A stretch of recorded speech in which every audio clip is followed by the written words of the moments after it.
શાંતિ મંત્ર પણ બોલીએ.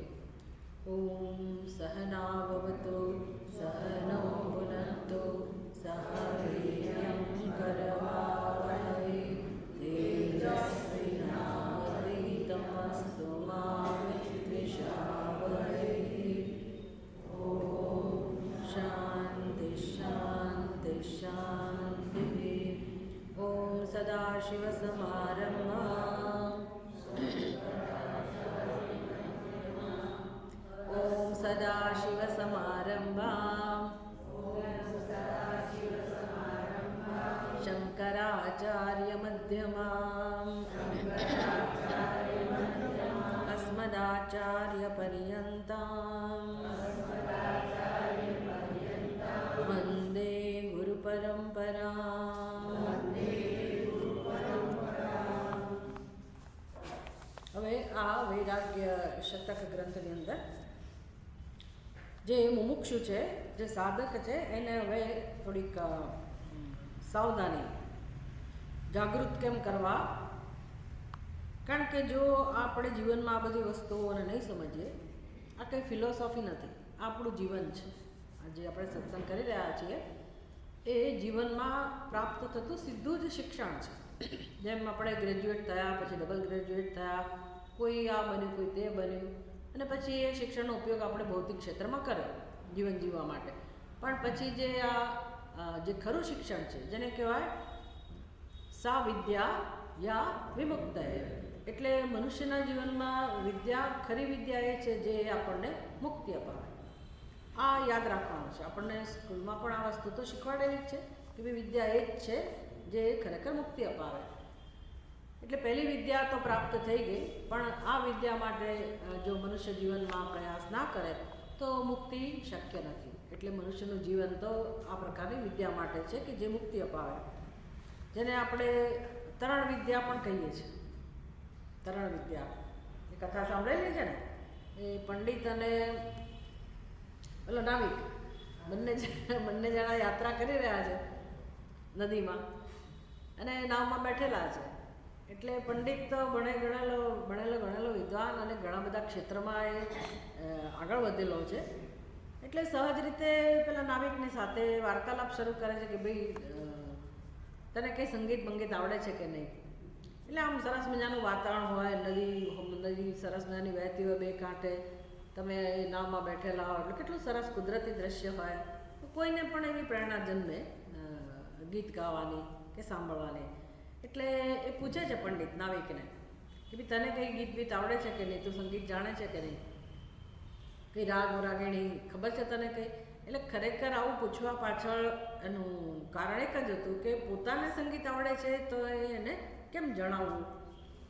પોતાની ગાવાની ઈચ્છા હોય તો કેમ જણાવવું એને. એટલે કોઈક એનું સમજનારું હોય તો પછી એની પાસે ગાવાનું કંઈક મહત્ત્વ હોય, નહીં તો શું કરવાનું. એટલે પંડિતજી પૂછે છે પહેલાંને કે તને કંઈ રાગ રાગણીનું કંઈ જ્ઞાન છે. તો કે ના ભાઈ, આવું બધું અમે કંઈ શીખ્યા નથી, અમે લોકો તો માછીમાર છીએ, અને અમારું જે કંઈ આદિવાસી પ્રકારનું જે સંગીત હોય અમને આવડતું હોય. એટલે હવે તમને આવડતું હોય એ તો હવે મારા માટે કંઈ મહત્ત્વ નથી, મને આવડતું હોય એ મહત્ત્વ હોય ને. એટલે પંડિત કહે છે કે ભાઈ આવું તો કેમ ચાલે, સંગીતના તો ઘણા બધા સ્તર છે, કેટલી ઊંચાઈ સુધીનું સંગીત છે, અને હું જેમ સંગીત શીખ્યો એમ તારે પણ સંગીત તો શીખવું જોઈએ જીવનમાં, બહુ જરૂરી છે. એટલે બિચારો નર્વસ થઈ ગયો, અને પાછા ઉપરથી કહે છે કે તારી 25% જિંદગી નકામી ગઈ. તારા સંગીત બંગીત તો શીખવું જોઈએ જીવનમાં. એટલે વાત સાચી છે. આપણને એવું લાગે સારા સારા કલાકારોને સાંભળીએ ને એમના બધું, તો આપણને એમ થાય કે આપણે કંઈ શીખ્યા જ નહીં, કશું આવડતું નથી. આ લોકો તો કેટલી સિદ્ધિ હાંસલ કરે છે પોતાના જીવનમાં. સારું, એટલે પછી હવે શું કરે, એટલે કંઈ ગાયું વાયું નહીં પંડિતે. પણ વળી થોડોક સમય ગયો એટલે પાછું એને સ્ફૂર્યું. બધી ચંચળતા હોય છે મનુષ્યની અંદર કે પોતે જે કંઈ હાંસિલ કરે ને જીવનમાં એમ કેમ પ્રગટ કરવું. બધે જ જોઈ શકશો તમે ક્યાંય પણ. કોઈને ચિત્રકળા આવડતી હોય તો બસ બીજાને જણાવીને જ રહેવાનું કે હું પેઇન્ટર છું, મેં આટલા જો મારા ઘરમાં બધા જે પેઇન્ટિંગ છે ને એ મેં કરેલા છે. આમ ભરત ગૂંથણ હોય ને તો પછી કાં તો એક ઘરના કહે કે ભાઈ આ તો જો આનું કામગીરી છે, બધા જે મૂકેલા છે ને બધું એનું છે. એટલે આપણે કંઈ પણ કરીએ એટલે પછી કાં તો હવે તો સીધું તમારું આ મોબાઈલમાં તમે મૂકી શકો ને, ક્યાં મૂકતા હશે લોકો? ફેસબુકમાં. હું તો નથી ફેસબુકમાં, પણ મેં સાંભળ્યું છે કે જે કંઈ હોય તમે લખો, કંઈક લખો. એટલે બસ આનું મહત્ત્વ છે આજકાલ કે તમે કંઈક પણ જાણતા હો, કવિતા જાણતા હો તો સરસ કવિતાઓ લખી હોય ના નહીં એની દ્રષ્ટિએ, પણ એ પછી પ્રચાર. એટલે હું જે શીખું એનો વાંધો નથી, શીખવા માટે છે આ બધું, આનંદ માટે છે, નિજાનંદ માટે છે.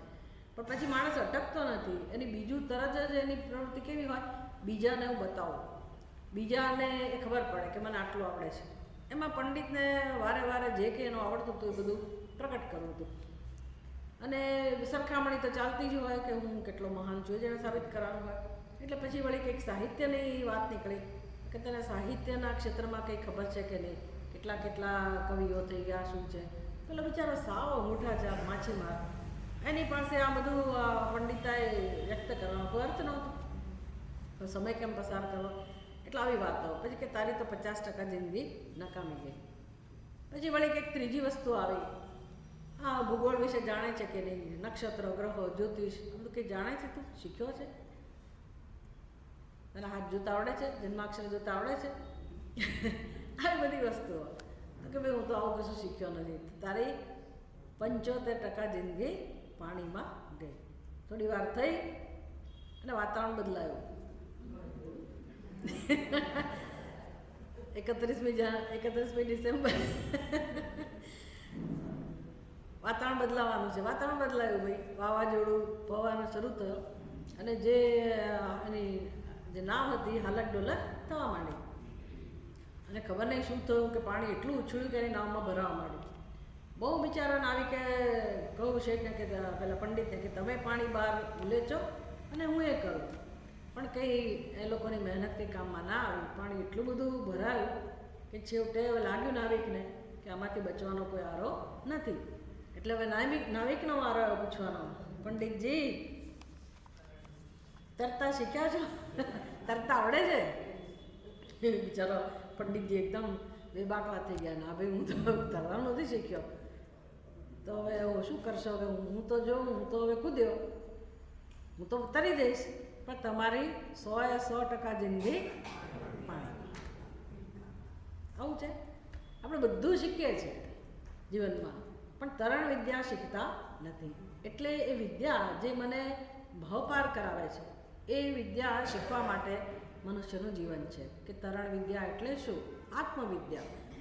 નારદ મુનિને ઉપદેશ થયો ને, નારદ મુનિને ખબર હતી આત્મવિદ શોકમ તરતી, પણ શીખ્યા નહોતા. મંત્ર વિદ્યા બધું જ ખબર હતી, મંત્રનું જ્ઞાન હતું, વેદનું બધું જ જ્ઞાન હતું, પણ કેવું જ્ઞાન હતું?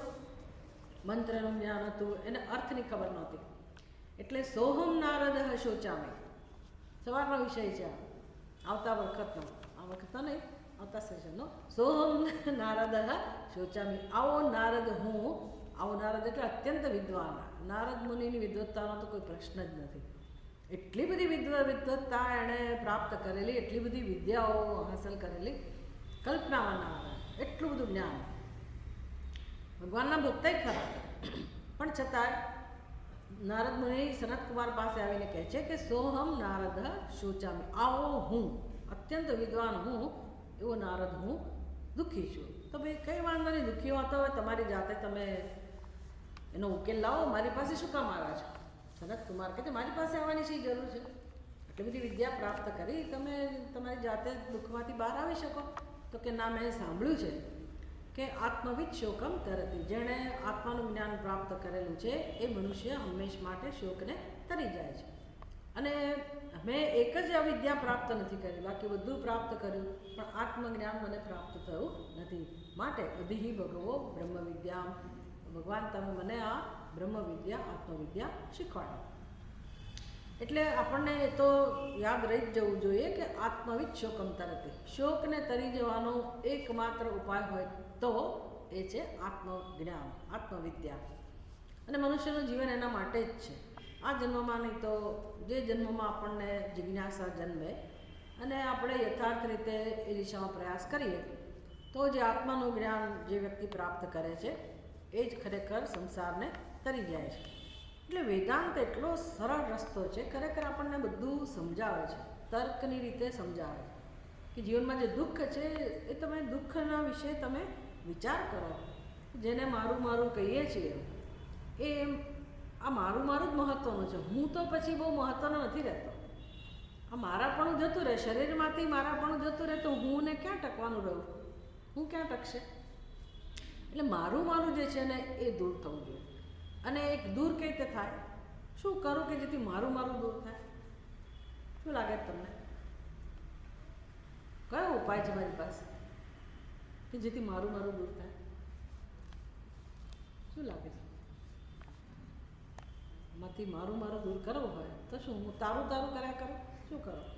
વાત તો સાચી છે ભાઈ. કહો તમે, કાં તો જગતને કહો કે તમારું છે, આપી દો. જે આગ્રહ થતો હોય ને જ્યાં જ્યાં ટસલ થતી હોય તો તમે જવા દો, કંઈ વાંધો નહીં. છેવટે મારી વસ્તુ કરતાં આપણને આપણી જીદ વાલી હોય છે. વસ્તુ જતી કરીએ પણ કોઈ દિવસ આપણે આપણો જે આગ્રહ છે ને, હઠાગ્રહ, એ જતો કરતા નથી. એટલે બસ એ મારો આગ્રહ છે, એ વસ્તુ જતી કરો તો કામ પૂરું થઈ ગયું. ત્યાં સુધીની આપણી પહોંચ હોવી જોઈએ. ત્યાં સુધી પહોંચવું કેમ? એટલે જગતમાં જ્યાં જ્યાં મારું મારું છે એ બધા સાથે આપણે કામ લેવું પડે. પણ એ મમત્વ દૂર કેમ કરવું? વિવેકથી, વિચારથી. અને બુદ્ધિ આપેલી છે ભગવાને, ના આપી હોય તો બરાબર છે, તમે વિચાર કરી જ શકો. સત્સંગ આપણને માર્ગદર્શન આપે. આપણા દેશમાં ને આપણા ગુજરાતમાં તો પાર વગરનું સાહિત્ય છે આ બધું શીખવા માટે. જીવન ચરિત્ર કેટલા બધા મહાત્માઓ થઈ ગયા. આપણા ઘરમાં એવા વડીલો થઈ ગયા કે જેણે વૈરાગ્ય કેળવ્યો હોય, સમત્વ કેળવ્યું હોય, તો એની પાસેથી પણ આપણે પ્રેરણા લઈને બધું ધીરે ધીરે શીખી શકીએ. પણ આ તો શીખવું જ પડશે. તમે એમ કહો કે ભાઈ એના વગર મને દુઃખમાંથી મુક્તિ મળી જાય, એ શક્ય નથી. એટલે મારું મારું જે રહેલું છે ને એ શોધી કાઢવું પડે. જેમ ભજગોવિંદમ સ્તોત્રની અંદર શંકરાચાર્યજી આખી જે સમાજની વ્યવસ્થા છે એનું સુંદર રીતે વર્ણન કરે છે. એની શરૂઆત ક્યાંથી થાય છે ભજગોવિંદમ સ્તોત્રની?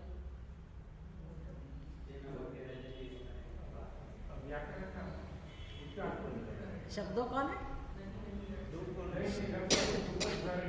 પણ શરૂઆત ક્યાંથી થાય છે?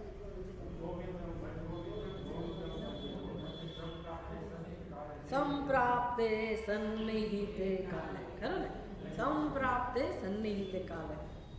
ભાઈ જ્યારે મૃત્યુ આવશે જ, નક્કી થઈ ગયું કે હવે તો બસ આ વ્યક્તિને થોડાક સમયમાં માની લો કે ખબર પડી ગઈ, પણ જ્યારે સમય આવશે ત્યારે સન્નિહિતે કાલે નહીં નહીં રક્ષતે, તારી કોઈ રક્ષા કરવાની નથી. હવે ડુગ્રુન કારણે એટલે તો બિચારો સંસ્કૃતનું વ્યાકરણની ઉપમા આપી છે. પણ કંઈ આપણને તો કંઈ વ્યાકરણમાં રસ નથી. તમે કંઈ એવું કરો છો રામા રામો રામા? હા, એવું વ્યાકરણ આપણને કેવું, આપણે એવું વ્યાકરણ નથી પાકું કરી રહ્યા. પણ જે મારું મારું છે એનું નામ ડુકરું કરણે. સમજ પડી? મારું મારું એટલે આખી જિંદગી એ જ ચાલે છે ને રટણ. એ તમારી રક્ષા કરવાનું નથી. એટલે આખું જીવન એમાં આવી ગયું, મારું મારું જે પ્રકારનું છે. એટલે એમાં કશું કરવાનું નથી. આપણે કોઈ વસ્તુને છોડવાની કે એવું કશું નથી કહેતા. આપણને ખાલી સમજવાનું છે. સમજવાનું છે. આપણી જે ખોટી સમજ છે એને દૂર કરવાની છે. તો બહુ સુંદર રીતે હવે આપણને જગાડી રહ્યા છે આ જે વિદ્વાન છે, ભક્ત છે ભગવાન શિવજીના, અપય દીક્ષિતજી, કે જે પુત્રગણા સ્વાતંત્ર્ય દારગુણાશ્ચ અધિવેદનાવસરે ભાતૃગણા